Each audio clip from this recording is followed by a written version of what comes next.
Okay, so we're going to continue Hilchos Niddah, Siman Kuf Tzadik. Hopefully we'll finish the Siman. We're holding Sif Mem Ches. The last Sif Mem Ches to Nun Gimel are quite easy to follow, I would say.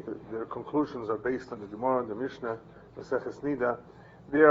They present situations which are not too common. They involve a group of women sitting down on a bench, sharing a garment, laying down on the same bed, close to each other. And some of these halachas and some of the details are familiar to us from the past. What is common to these halachas is the din of tliya, which we've seen quite a bit in this. What can a isha be toila on? We are makel in general about something, about stains. Nonetheless, there are situations where we cannot say that, okay, everybody is clean. Somebody may be tameh as a result of the kesem of it, just we don't know which woman it is, where it came from. So the circumstances are a little bit different than what we've seen before, but the general idea behind the tliya is the same. If we can be toilet, easy to be toilet, we're going to do that. If not, then it's going to throw everybody into a suffix, and one may not be better off than the other. So that's what we left off with certain other halachas that have to do with tliya. We said that, for example, by a ketem, you cannot be toilet. If a woman lent a garment to a balas a ketem, as we saw in Sifrim Gimel. Since the whole ketem is a suffix, where it came from, you cannot necessarily be toilet if you find on that garment that was lent a ketem, oh, it's for sure from that balas a ketem. Who says that her ketem is a real ketem, that really hurts? So, ein toilet zu bezu, velu bezu bezu. In other words, in that case, the Mechaber says, shtehen tzrichos lochush. So there are situations where the woman that is lending the beged has to be choishes, or there are times where she can be toilet. It all depends on the circumstances, and I don't think there's to review what those are. But we did see a very interesting halacha about laundering, about washing a garment. And that could make a difference from time to time, especially if we're concerned about if this beged is boduk or not. A beged that is boduk means that the woman, before she put it on, she saw that it was, or it came back from the laundry. Coming back from the laundry, it makes already the assumption that it's already boduk. In other words, it's clean. So finding a ketem on a beged boduk is, of course, more serious than finding it on a beged she'ena boduk. If it's ain't a boduk, well, perhaps it was from sometime in the past. She was a need in the past, been from the last niddah. So there are various things to consider when a woman finds a kesem. It sounds a little bit complex because of the various situations that can arise, but generally we have to remember that we're more lenient with something, but a woman or her husband still have to ask the question and cannot make assumptions on their own. There's, of course, significance to the color, to the size, where it has been found. And when I say where it has been found, it's not necessarily if it's a mokum she'eno mekabel tuma, but also if the background is colored. We are lenient. If the background is colored, so you don't really see that this is obviously the redness of the blood, that could make a difference too. However, it's always important to distinguish between a kesem that's found on its own versus a kesem or a spot of blood that is found on the aid that she's checking herself internally. Even though that's a spot, there's no hargosha. And we've learned in the very beginning of Hilchos Niddah that, of course, at least according to some poskim, that if the dam is coming out without any hargosha, it's not midaraisa. But even though we're machmir, here it's not a real ketem, because when she checks herself, so she knows what she's doing, she knows where the aid is going, it's going internally, and there's blood on it, that's going to make a world of a difference. I mean, we're not going to treat that as an ordinary ketem.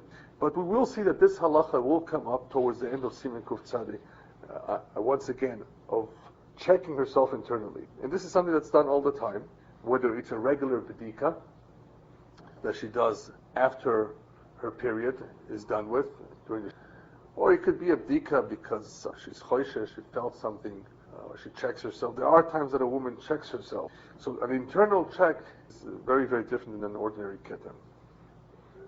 The only major detail that stood out in Sif Mem Vav and Mem Zayin was an interesting idea of being able to determine if the ketem is old or not by looking at it, going through the laundry process. Has it been absorbed into the cloth, or does it still stand out? As you recall, in those days the washing was not through a wash machine, but was done by hand. And the question is, how well was it done? and something is still discernible, well, it may be old, it's discernible, there's a little coloration there, but a lot of it is gone because of the washing. Or is it still on the surface? And that can make a difference as well. So we spoke a little bit about who was the one that did the laundry. Was it a Jewish woman, or was it a non-Jewish woman? A Jewish woman who's aware of certain halachas, may pay more attention. So these things can come up, and they may serve as an indicators from before, or if this is something relatively new. All right. Sif Mem Ches to Nun Gimel, I say to Nun Gimel, the last Sif is Nun Dalet, deals with Tliya of one Isha on another in various kinds of situations.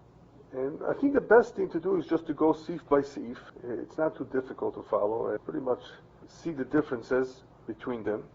And as I said, I don't know if this will happen too often, but it's still good to know. It's all part of the same halacha of being toile wherever you can. So Sif Mem Ches reads as follows: Beis noshim shelovshu cholok echod boduk. So you begin with two women who wore the same chaluk, the same robe, the same garment, and this chaluk was baduk. So it was clean, as far as we can tell. It was clean before they put it on. It was known to them to be baduk. Later on, v'nimtza bo ketem. So they both put it on. They found a ketem. Imu me'achagur lemata. If it's from the waist down, l'shtehen for the two of them from the waist down. So shtehen tmeot. They are both unclean.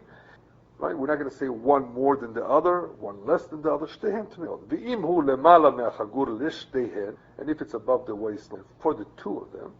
And the emphasis here for the two is because, as we will see in another situation, we'll be talking about a tall woman versus a short woman. So here it says that it's everything be equal for the two of them. If it's lemala me'achagur, l'shtehen tehoros, they're both clean. Oiso achas aruko, here it is. If one was tall, the achas ketzaro, and one was short. Imu me'achagur lemata la'aruko, if it's from the waistline or lower for the tall one. Keshem shehu lektzaro, in the same way that it is for the short one, shtehen tmeos, they're both tmeos. But in the event that imhu me'achagur ulemata lektzara, but for the short one it's from the waistline down. Ulemala me'achagur, but for the tall one, naruka, it's from above the waistline. So ketzara, the one who's short tmeya, naruka, the tall one, is tahara. So far so good. I mean, this is the law of probabilities of where the ket came from. We can be toilet sometimes on one more than the other, depending on where the kesef is found, as we've seen elsewhere in this Siman, that depending on where it is found, depending on if it's a pillow, depending on if it's a blanket, it could make a difference. Is it possible that it came from that place? Or what if it's a bruise? Is it possible that from the bruise it's dripped all the way down there? Or is it not likely? So we evaluate every situation. That's what the Mechaber does over here with the case of two women. But Bamed Vor Mamurim, when was this halacha said? That this was not removed, this garment was not removed to cover themselves with it. To cover what? Lechasos bo es roishan, which means all the way above. It means it's going to be moving around. To cover their heads. Aval im kisu bo es roishan, once they cover their heads with it, they also use it to cover their heads. It was completely. Shtehen tmeyas, they're both tmeyas. Kisto achas mehen es roisha velo ashni, if only one uses it to cover the head. Not the second one, so oiso she kisto es roisha tmeya v'chaber to tehora, then the one that's used to cover the head is the one that's meya, and her friend who did not is tehora. Again, an example of one of the two of them is going to be meya, not necessarily the two of them. Which makes some sense, and if you think about it, I mean, what are the chances that they both are tmeya at the same time? It could happen. Here we have a kesem. It's not that they had their period. So we have a suffix. It's an ordinary suffix. And we would like to say that they're both clean. But not in every case are they both clean. There's a good chance that it comes from them and not from outside somewhere. It's going to render them both in both, because you cannot necessarily choose one more than the other. Unless you can somehow. And in Sif Mem Tes, you have also a situation like that, but it involves three women. Shalosh noshim shelovshu cholok echad. Three women that wore one garment. Or sheyoshvu al safsal echad. Or they sat. So here the Mechaber is adding a safsal. A safsal is a bench. And they sat one after another, zu achar zu. And then they got up, we found a ketem on it. Kulan tmeis are all tmeis. Mechaber makes sure to add, obviously the safso has to be something that is mekabel tuma. But once again, all of this is on condition that they're all equally the same. If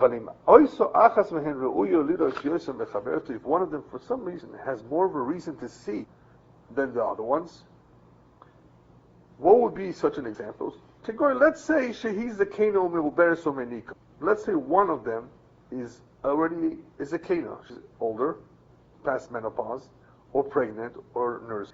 And we know that these three women usually don't see blood, which would mean that the other one who's not the sekena in the me'uberes or menika would be more re'uya to see than these. Or she never had any blood, she never saw blood, she's a young girl. Even though she just got married. So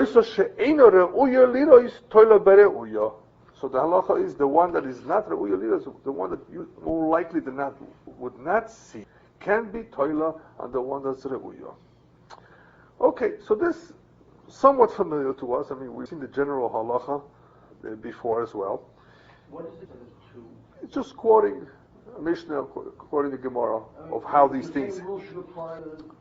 Right. So what? Because you will see, I mean, depending on the circumstances, there's sometimes when you have more, you have the situation, as we will soon see in the next eve, where you have one in between the two. So the halacha switches a little bit. So in the case had a reason not. Right. The other two would be tmeya. And the one that's saving herself here would be the one that's not re'uya.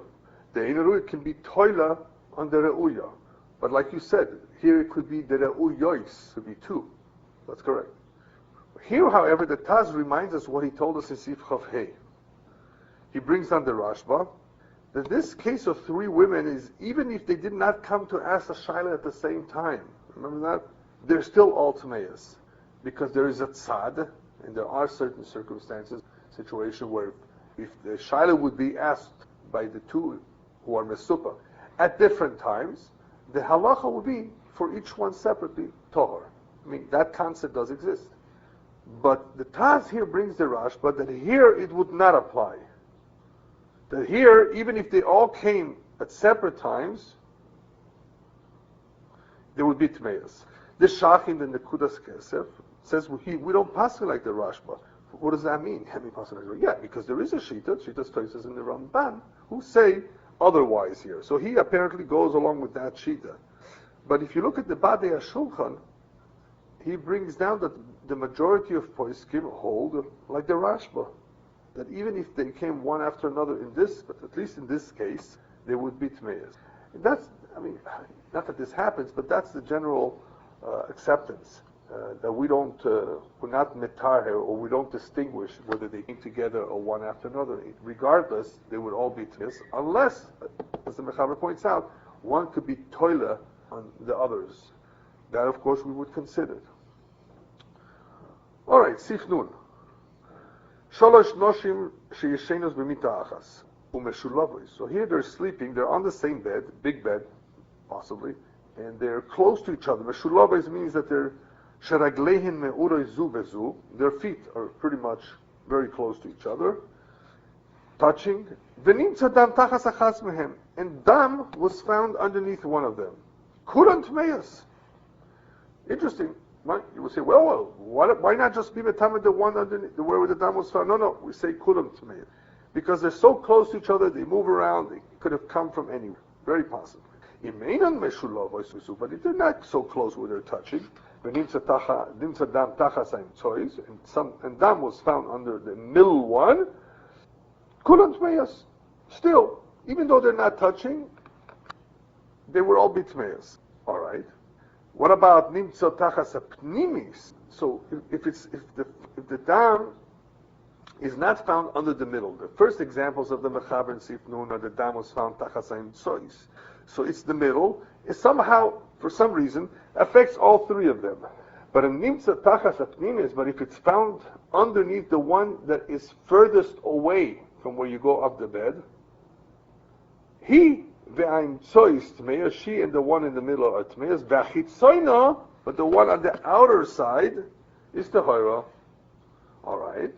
What about nimtza tachas achitzoina? What if the blood is found underneath the outer one? He ve'aim tzois tmeya. So it's affecting the two closest ones. She and the one in the middle will become tmeya. Ve'apnimis, and the one that's all the way inside, furthest away, is tahara. Mechaber reminds us something that we've seen before too. When can you say that so easily? They're all going through the foot of the bed. But in other words, it's pretty much, then it could be equally applicable to each one. We still cannot determine where the dam came from if they're all going through margelois hamito. But if they're coming from where the outer woman is going to be lying on, from the outer side towards the inside, then kulat meya. The kulat meya is they're all tmeh because she'ulai derech avarto not of minute, because as she was climbing on the bed, as she was passing over the mattress, it dripped from her. All right.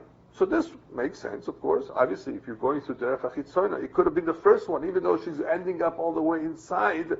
As she's climbing up the bed, she's going through the same spot where the chitzoina is going to be sleeping on.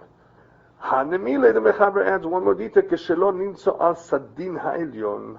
As long as it was not found, this blood on the upper sadin sheets. You know, there's a sheet covering the bottom, there's a sheet cover yourself with.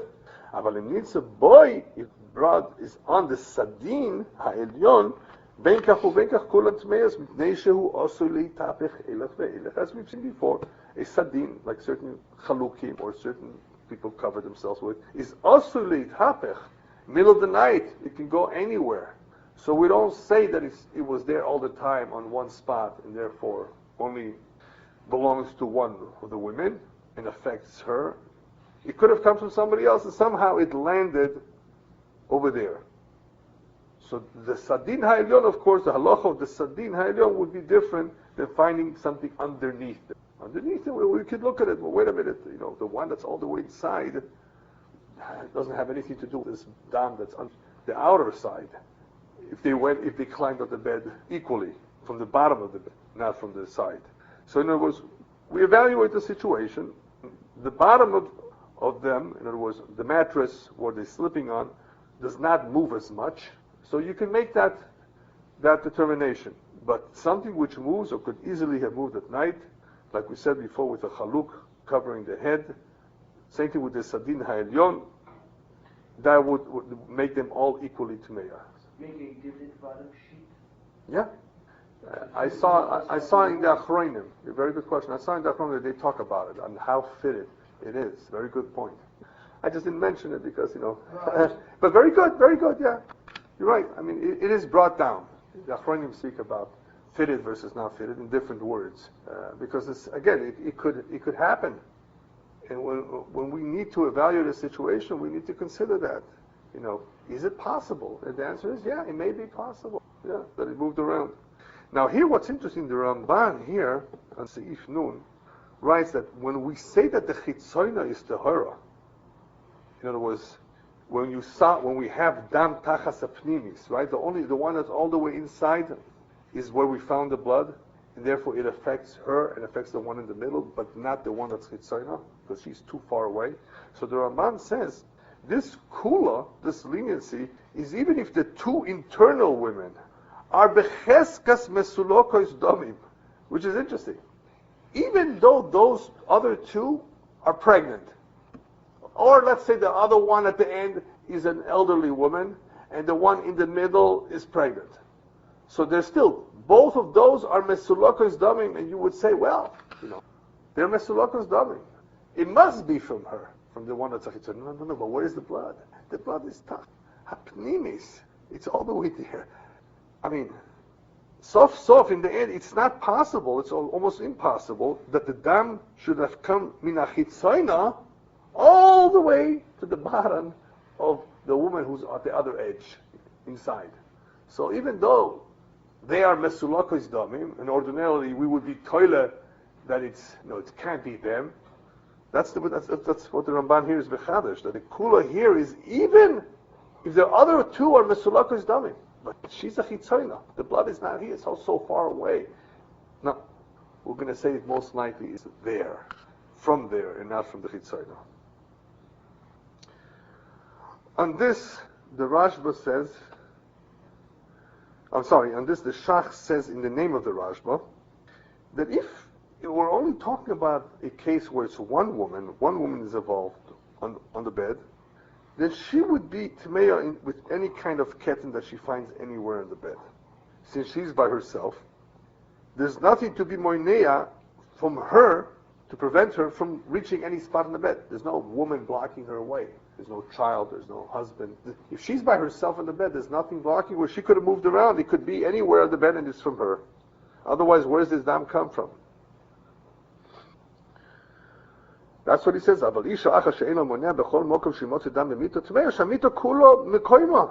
her place. That would be the case. However, if you recall, this is a very important nekuda that we discussed from the Shira Shevet Halevi from Rav Rosner, that today many women wear a panty, I guess that it's called, that is very close to their bodies. And they wear it even when they're asleep. So he says that if no blood was found on that panty, only on the bed, that we say that the kestem is not hers. It would be a kula. Sometimes wearing something so close could be a chumrah in a sense. Obviously, if the dam is there, where else did it come? Here, if you look at it this way, it turns out to be a kula. If there is no dam on that, and there's only dam on the bed, how could there be dam on the bed and not on the panty right beneath? So he says that in this case, if she wore it, and all of a sudden she discovers that there's a dam on the bed, and not on her beged, that's close to her body, then it's not her ketem. Yeah. Why not? Should work even if there are more many women are in a garment. Same kula should work. Yeah. You could, in that That's case. why I was asking about the law, because yeah. I wanted to verify that she's alone in there. Yeah. Well, that's the chiddush here. Even she's alone, but you're right. I mean, if there would be others, then they would be in trouble if they don't have a beged. Sure. The equivalent would be panties. Right. Apparently, yeah. All right. Sif Nun Aleph. So if all three have panties, responsible for the no, I mean. Apparently, yeah. Yeah, right. If she's alone in there, responsible. Right. Because they're become more. Right. It should be no different. I think so. I think you're right. Yeah. I think that's what we would say. Yeah. Right. But something. Because it is strange. I mean, think about it. I mean, why wouldn't it be down on the panty? Yeah. Yeah. Right. We don't have to do too much investigation here. I mean, where did it come from? We'll make them. Yeah. We're not looking for. Yeah. We're only looking not for her. That's correct. It's a big difference. Very, very good point. Yeah. We're not looking for the source.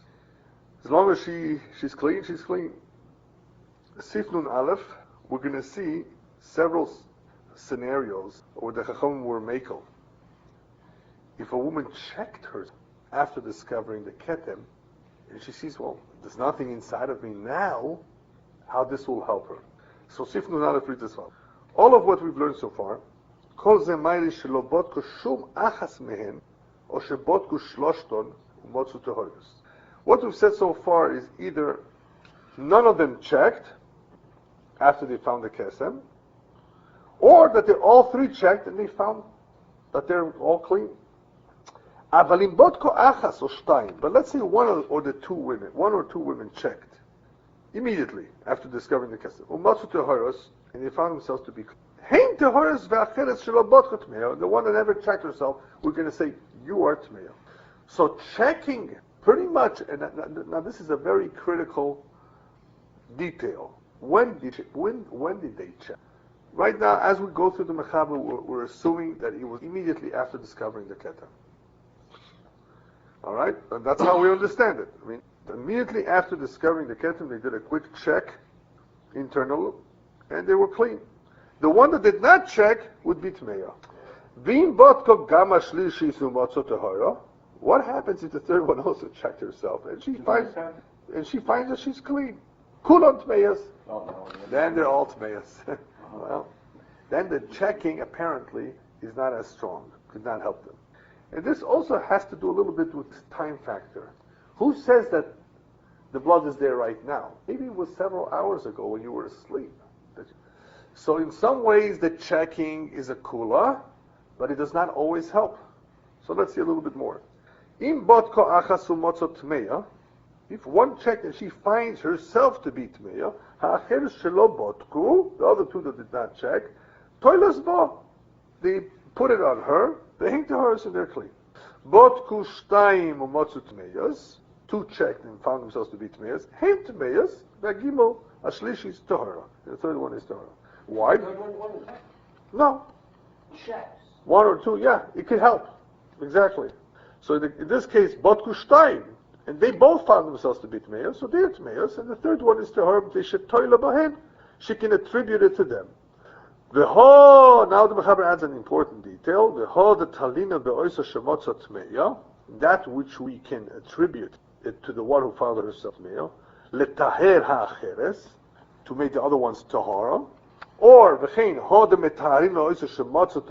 that which we allow ourselves to be, to make tahara, the one who found herself tahara, and the rest of them are tameas, is davka shekincha atzmo be'eid shebiyado miyad teichef.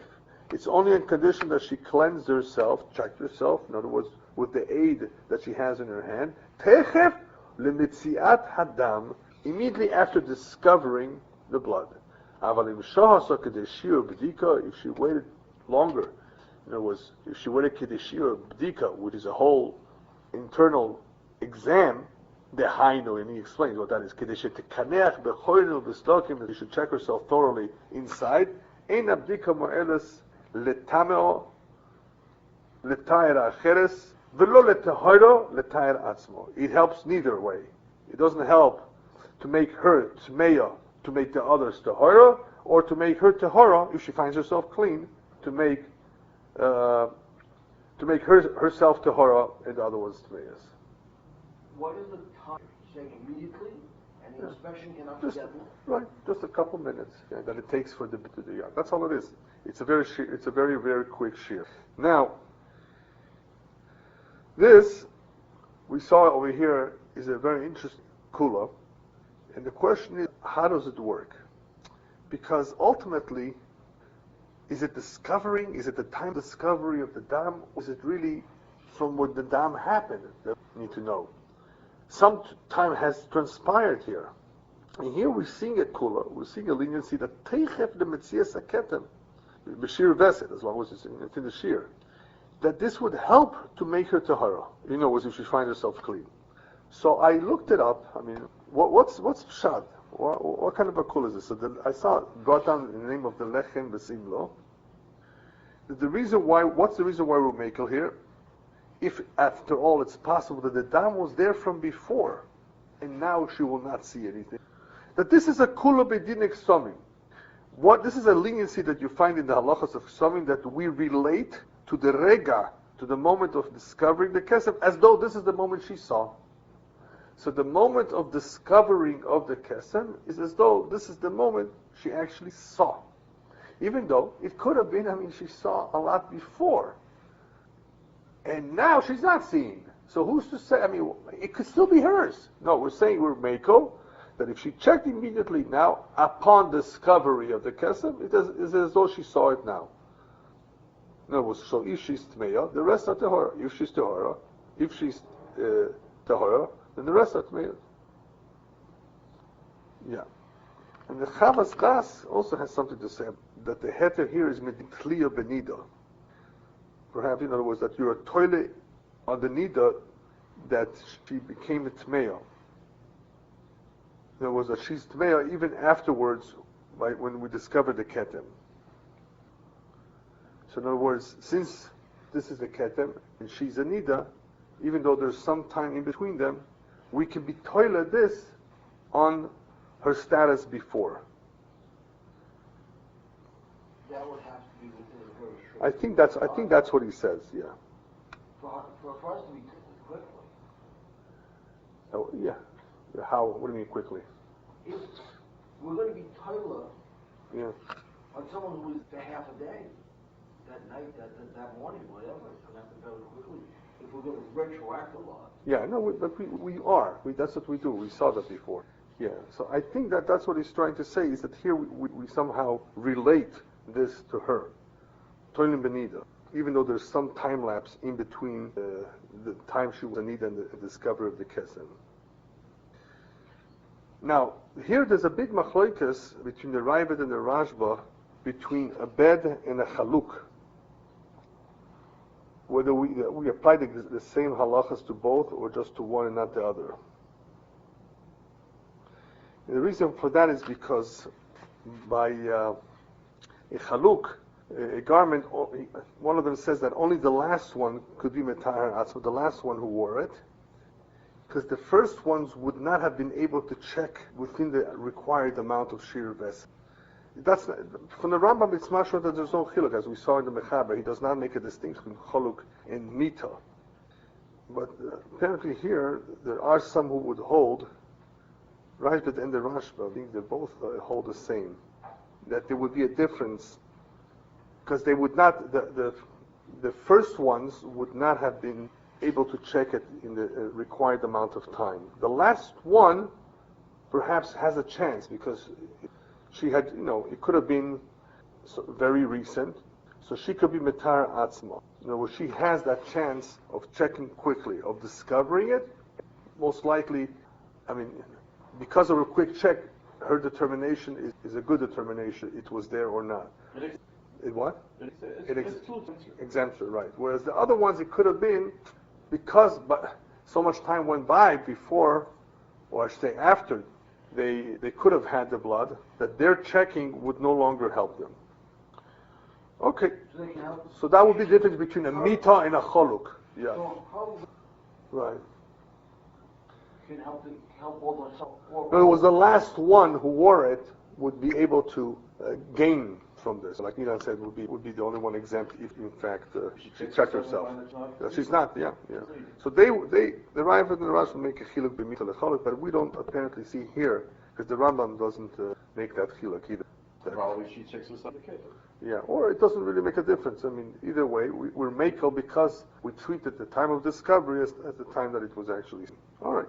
As we said before, that could be it's a special kula. Oh, what I'm saying is, if she were to check herself later, as her friends. Right, she wouldn't gain from it either. She wouldn't gain from it. That's correct. Yeah, very close. That's what this is dependent on. She immediately checked. As soon as she saw it within the sheer vesed of checking herself internally. The sheer vesed of when a woman checks herself internally. Well, the time it takes. Yeah, amount of time it takes. So it would be pretty quick. The blood can dry, and it could have been there before, and now it's not there, so it's not a raya. And by the way, when there is a ketem, it's also important to look into it as soon as possible, because with time, it also fades. Depends on the light you use to check it. Is it daylight? Is it nightlight? Fluorescent? You'd be surprised. You may see different things in the different. But immediacy is definitely important. All right, Sif Nun Beis, Bamed Vor Mamurim. Once again, when was all this said? Geshekulon Shavois. So far, all of these halachas makes the assumption that they're all equally the same. Whenever you have one woman who's has more of a reason to see than the other ones, you always are going to attribute it to the one who is more capable, or it's more likely for her to see it than the one who's not. What would be an example? You have one who's an older woman. What's an older woman? She had 3 periods that went by and she no longer saw. And we're talking about a situation where it's very possible that she will no longer see, because she is an older woman. Be'achas yaldo, and one who's very, very young. So skeina tehara, the yaldo tmeya. The older woman is tehara, and the younger woman is tmeya. Achas milberes, or if you have one woman who's pregnant, shehukar ubra, that you can see she's already pregnant. B'achas she'ino milberes, and one that's not pregnant. Milberes tehara, then the one who's milberes is tehara. V'she'ino milberes tmeya, and the one that's not pregnant is. Achas besulas damim. If you have one that, as we said before, even if she's married, and she has the besulas damim, What does that mean? Achas besulas domim shelo ra'asa me'olam, she never saw. The achas shera'asa, one that did see. Shelo ra'asa tahara, the one that never saw, is tahara. V'shera'asa tamei, the one that did see. Achas menika, one is nursing. The achas she'ena menika, the one is not nursing. Menika tahara, one is nursing, is tahara. V'she'ena menika tamei, the one that is not nursing is the one that's. Uchashem shetoila bechaverta, in the same way that she could be toila on her friend. Kach toila be'asma, she can also be toila on herself. What does that mean? How does a woman be toila on herself? She'im lov shacholot bizman she'eno me'uberes. This is similar to what we saw before. If she put on a garment at a time that she was not pregnant, then she put it on when she was pregnant. The nimsar adam, and all of a sudden she sees blood on it. Toila, she can say, you know what? This must be from Beyomim Harishonim Shelo Hoyso Milberes. This must be from the time that she was not pregnant. When she wore it then, that probably she saw it then. V'chein menika uskeina utehoira. Right? Same thing applies to a woman, a menika, nursing, an older woman, a woman who's clean. Bimhoya kulon shavois. If they're all the same, menikos uskeinos. They're all, let's say they're all nursing, or they're all older women. Or they're different kinds. Let's say one is a achaskena, one is an older woman, and one is a menika. Then, sorry, but ein toila zu bezu. They cannot attribute one to the other, because they're all the same. Yeah, what about if you had, oyu shloishton, if you read the Mechaber, you see in parentheses arumois, undressed. You have in brackets arrows. In other words, they're awake.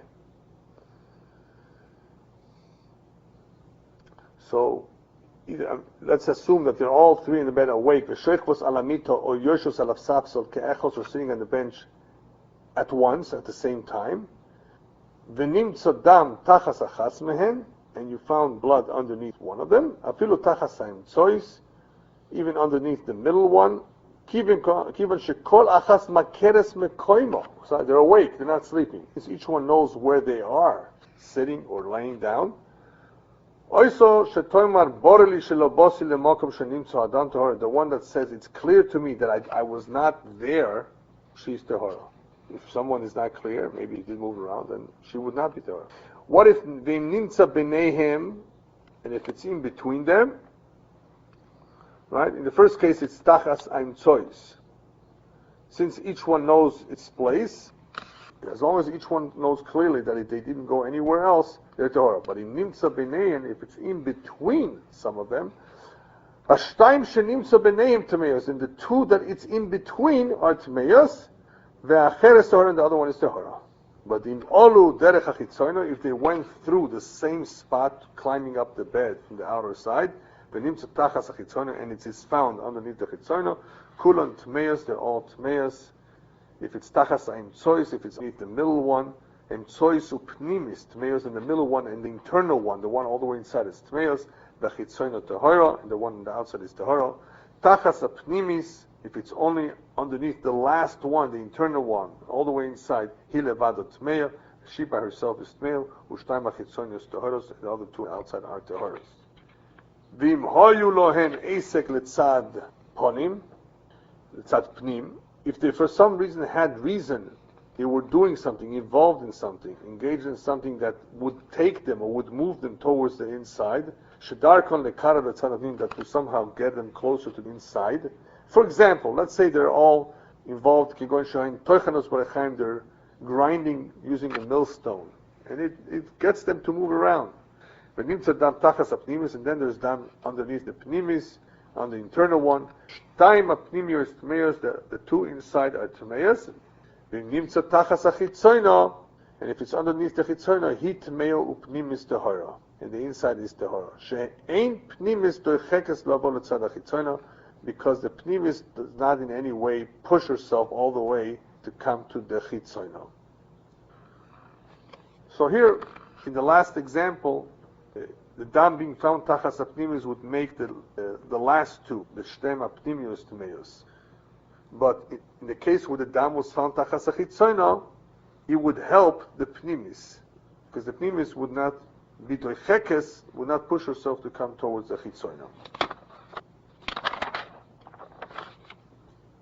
Nun gimel, hod amrinu nimtzadam bechol komito or safsol. Now, in reviewing all those three scenarios, that which we said about finding dam either in a cholok or in a bed or in a safsol, that kulant meyas, in this aska achas b'ksomim, if one of them had dealt with ksomim, kulant tehoros shekulant toilet v'hi toilet b'ksomim. If she somehow was involved with ksomim, touched them, handled them, then everyone else, of course, would be tahara, and she can be toilet herself, she can be toilet on those ksomim, because that's a fair tliya.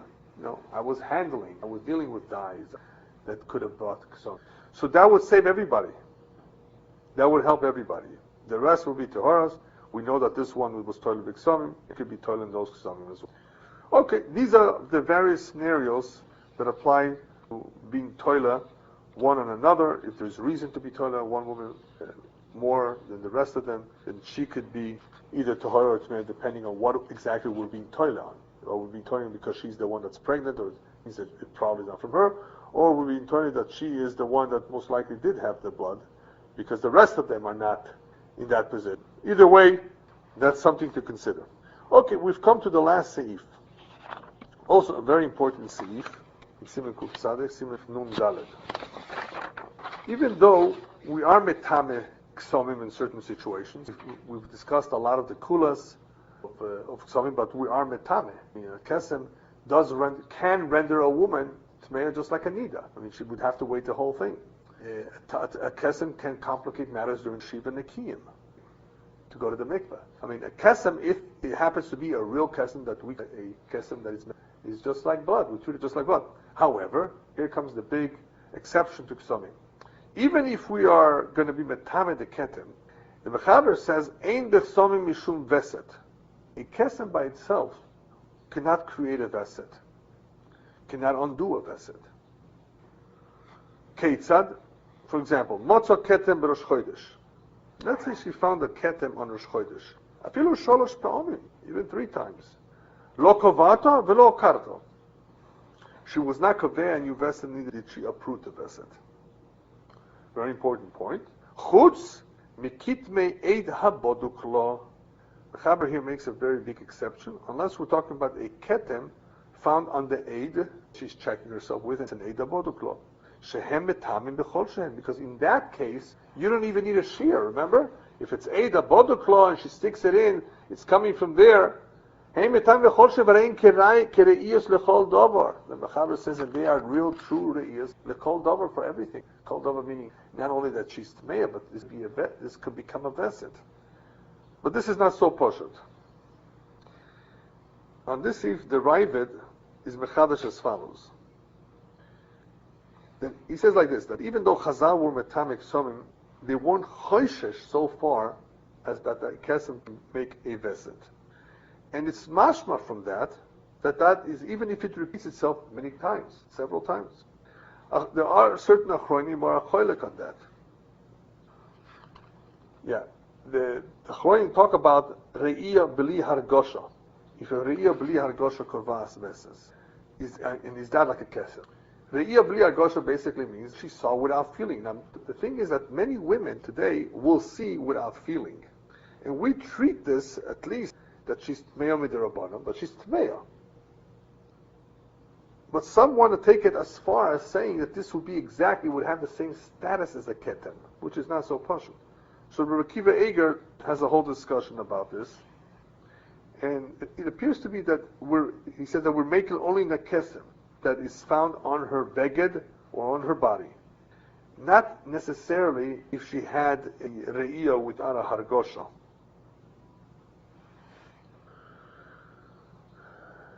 The Geraz appears to say that if it was not margish, then it's not koivas. I think that the vast majority are going to say the same, like Rabbi Kiva brings down, even though I think that he has a tzorechiyun, that a re'iyah with anar argosh is just a regular re'iyah. We're not going to say, in other words, it can be kovei veset. It's not like a regular kesem. I think the Chazon Ish has a suffix legabe this. And what's the suffix? I mean, since she is Tmei Midirabana nonetheless, we consider that Re'iyah like a regular Re'iyah Lechol Dover. In other words, we're not going to treat it as a ketem, even though she didn't feel anything. It could be that she did feel, she didn't realize it. But as far as the dam hanimtza bebdika, that's a different story. Dam that is found on a woman checking herself internally is a lot more, is very sensitive. That's mamash like a riyah.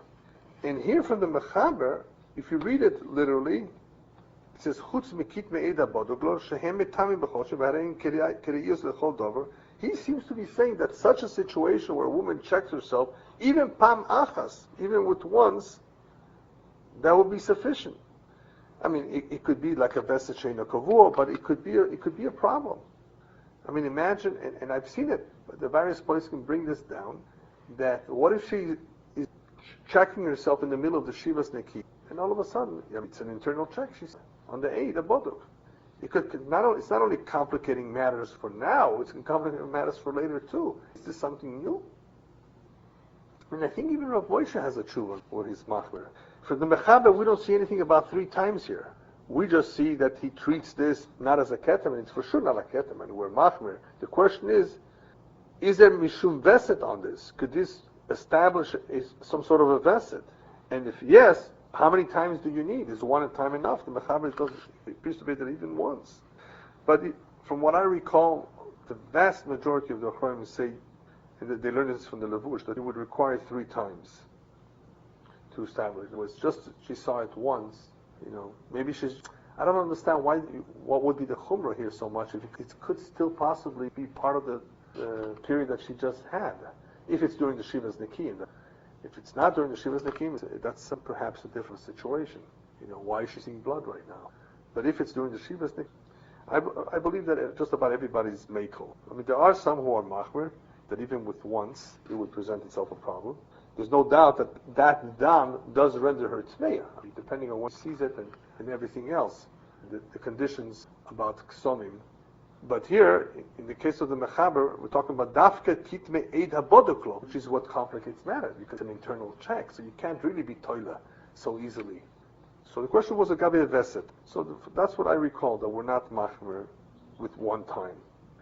What if the ketem, she starts seeing tummy right before her period? Do we have to concern ourselves that it's starting now earlier? The same thing. We would say the same halacha, linyan halacha, that all it is a ketem. It's not an indicator per se that this is the onset of her period, just because 1 day or 2 before the Fesed, she's already staining.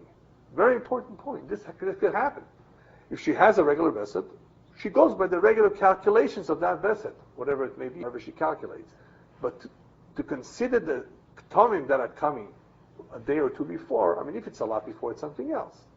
But here we're talking about right before a period, so it could be connected to the period. It's not going to change the dating anymore than what it is. It could, first of all, it could be just a one-time thing. Second of all of this is a ketem. So this halacha of ein b'ksomim mishum veset, that ksomim, even if your machmir would not determine, do not have the correct to determine veset, also would not have the correct to change the veset or to bring it on earlier if it's a couple of days right before.